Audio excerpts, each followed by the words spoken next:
if we took an incidence of 1% as kind of a general global chance of a child having heart disease, in our country our birth rate is 20. So for every child that's born, we're talking about 2 lakhs of children born per year with congenital heart disease. So common are cases of children being wheeled in with heart ailments that doctors urge parents to watch out for symptoms like shortness of breath, blue lips, face and nails, low or no weight gain, murmurs or irregular heartbeats. The causes could be chromosomal abnormality, exposure to infections like rubella inside the womb, the expectant mother's exposure to carotene, folic acid deficiency in the expectant mother, or her smoking and drinking during pregnancy. Equally responsible for a rise in heart ailments amongst children is our lifestyle. Seeing is that the arteries of the heart can have fat deposits as early as 3 years of age. So now we're seeing this kind of acquired or new heart disease or lifestyle heart disease where they don't have heart disease, they don't have rheumatic disease, but because of all the changes of fatty foods and no exercise, they're getting heart disease earlier on in life as young adults. Eating high quantities of sugar, salts and fats in rich processed and junk foods and lack of exercise and outdoor activities are 2 of the commonest causes of obesity in children. Obesity that clogs the heart. Lifestyle corrections, social skills training, personality enhancement, training to deal with stress, these are things that need to start at a younger age, and I do believe school education needs to involve a holistic approach to life rather than just physics, chemistry and maths.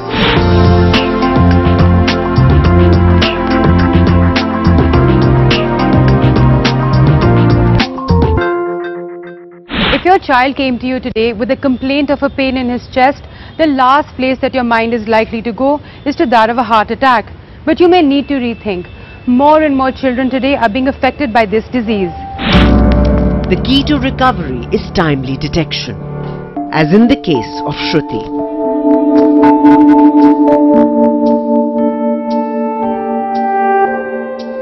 Today she can walk along the entire floor of this hospital. Nothing short of a miracle, considering this 11-year-old has never in her life been able to take 10 steps together without turning blue. She has always had to move cautiously, always afraid of yet another attack of breathlessness. बचपन से ये जब 3-4 महीने की थी तो रोती थी।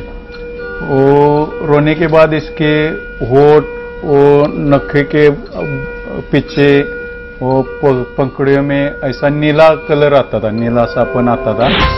Shruti was a blue baby, which means when active, stressed or discomforted, her complexion turned blue from the lack of oxygen in the blood. She had a congenital defect of the heart. Once the parents realized this was not a passing illness, they started looking for treatment. Most doctors they met said she could not be cured. Super speciality hospitals in cities prove prohibitively expensive. They're almost given up hope when they learnt about the philanthropic initiatives at private hospitals. Shruti had to be admitted immediately. Without a surgery, doctors said she would not survive much longer. You should have seen her before the surgery. Her nails and fingers were black almost. And essentially the surgery is correction of the defects that she had. So we closed the hole, we opened up the passage from the heart to the lungs. That restores the circulation to normal. And now she's pink and she's getting up. So it's a dramatic difference. So it's a blue to pink surgery. In another ward across the city, Jitinder's parents are waiting outside the operation theatre where a team of doctors is performing a 4-hour heart surgery on their 2-year-old.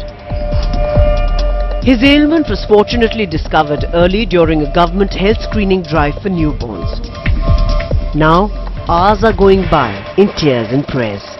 Problem तो यही है, heart का जो दिल में छेद है।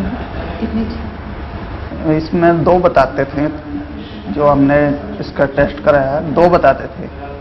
अब हम पे तो इतना आता नहीं है जो हम देख लें, पर हम उनकी बात का यकीन कर चुके थे। Like Shruti, Jitendra too has received a sponsored surgery.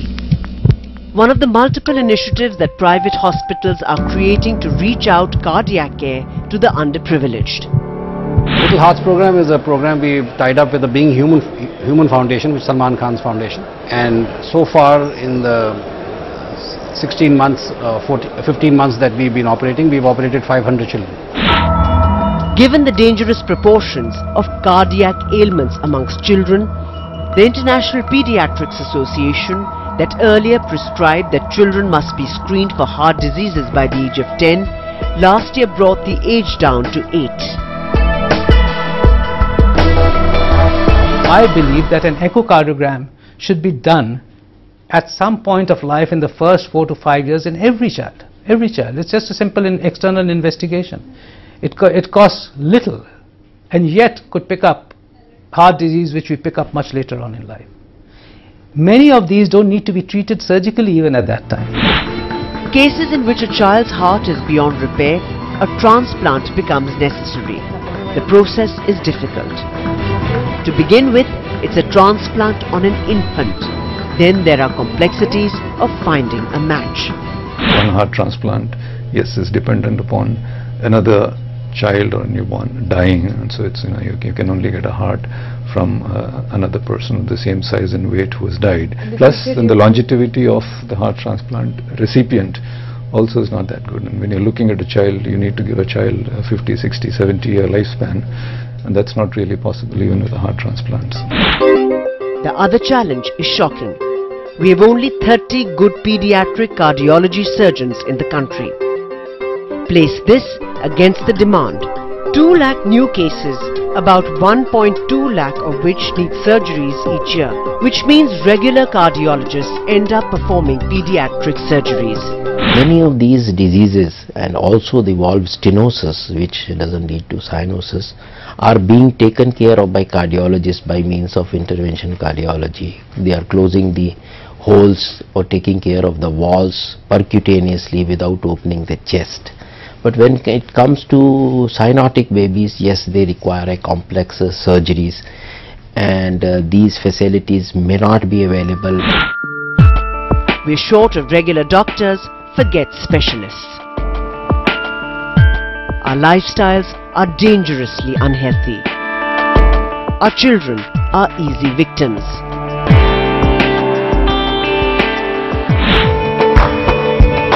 What will break this vicious cycle? GenNext shows the way. That's coming up next.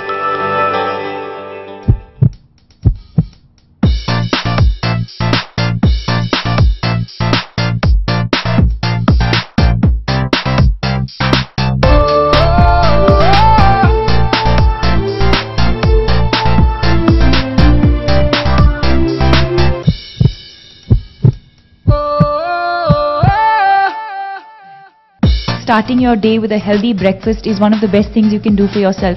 Thin is not fit. There's a difference between being thin and being fit. Someone who's thin is not necessarily fit. Fitness is completely different, so don't be under that misconception.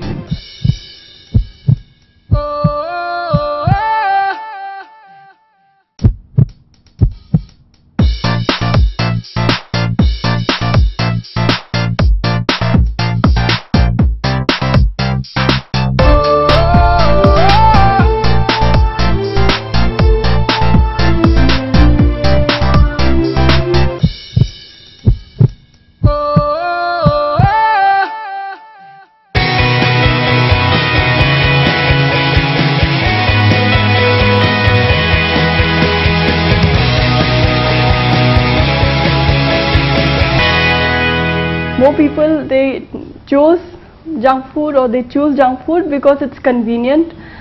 Since their parents now, both parents, they work. So you know, children, when they come home, they are tired coming back from school. So they choose just to call up and order food from outside. So that way it starts from there, and maybe, you know, and it's not that expensive. Danica Lingdo and 16 other college students undertook a survey on the Delhi Metro and spoke to 800 people. It confirmed the fatal hold of junk food on our society. They know about the side effects of junk food, but still they are, you know, giving them. I don't know, but I have seen many of them suffering from obesity or heart diseases, but still they find, you know, convenient. These youngsters have spent the last few months spreading awareness about common foods. The data they have collected has been submitted to the Delhi High Court in support of a PIL filed in 2010 by the Uday Foundation, urging a total ban on junk food. We have children who are already born with congenital defects, congenital heart disease and disorders. So, you know, we are already getting into their medication, making them fed, getting ready, trying to give their lifestyle and something like this. On second hand, you have a healthy child who was born healthy, who is healthy, but because of this lifestyle thing, you are also getting him into the same category of this sick child. I find this sick child doing better than a healthy child because his body, his thing, everything is in discipline since birth. Rahul Verma is only too familiar with cardiac ailments in children. His son was born with a congenital heart ailment. When he was 8, he had to be operated upon 11 times in 18 months. The best thing what I've seen in last 5 years of this case and last 7 years of our advocacy is this, that every single parent in India is aware about junk food. Everyone know about junk food. Remember, we had something called Say No to Cracker. It was happened when I was in school. So, you know, we used to laugh on the same thing. How it is possible? Well, what do you mean a Diwali without a cracker? It was impossible. But you won't find crackers nowadays. Change has caught on in many schools, even though the court directive is expected on October. This school introduced a 10-minute fruit break in junior school, ensuring that all the canteen food is healthy. Then gave space to a mother dairy counter on its premises so that students could buy alternatives to soft drinks. These children that you can see around, they refuse to go to mother. We will not drink milk, we will not drink lassi. I said, you are going to get only this if you want. And now today's date, they all look forward, and there's the greatest rush near that. We have around 4,000 to 5,000 students who have signed presently, and all of them have pledged not to have junk food during school. The strongest campaigners for healthy hearts are people like Krishna. Her heart was operated on 3 times, from when she was 4 months old to when she turned 13. Today she is 23 and a stylist, actor, model and dancer.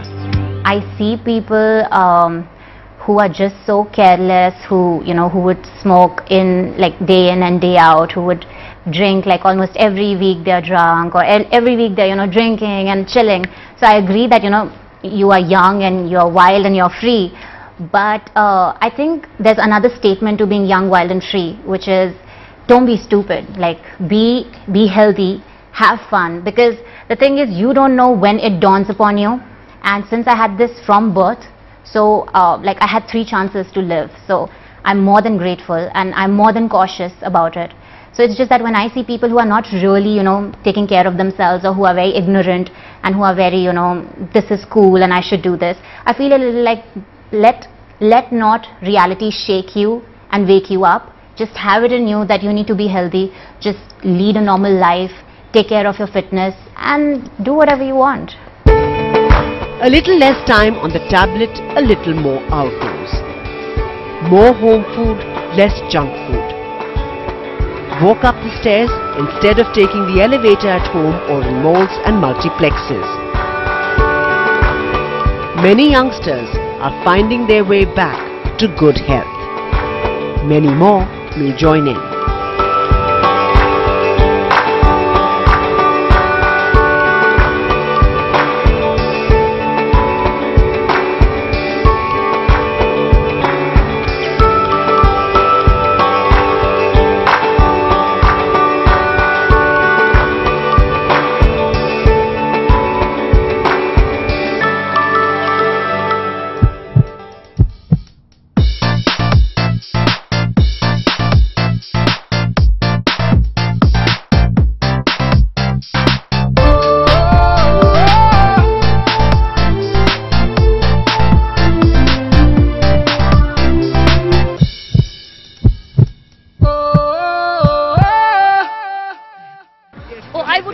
Prevention is better than cure. But if then cure happens, still prevention has to take place. Because you see, it's like right eating. Health is not just about the body. Health is mind, body, soul. That means you need to just not only eat the right food, you ought to also have to give the right thought. And then you need to be spiritual in your habits, which means doing good. Spirituality means doing good. So eat right, live right, think right, and that's good health. Or agar phir bhi koi, if you fall ill, you have to again do the same thing under doctor's advice. But you cannot just be treated by medicine. It is the mind medicine. It is a spiritual medicine. So unless you give your mind, body, soul full food, you cannot be fully healthy. So you may look healthy, but inside you may be a depressed, sad person. That's not good health. So when you talk about good health, it is mind, body, soul, and it's also about the environment. What you deal with, what you do with it. So I think total health for me is mind, body, soul, not just food. It's not just food. It's not just looking good. It's behaving good. It's being good.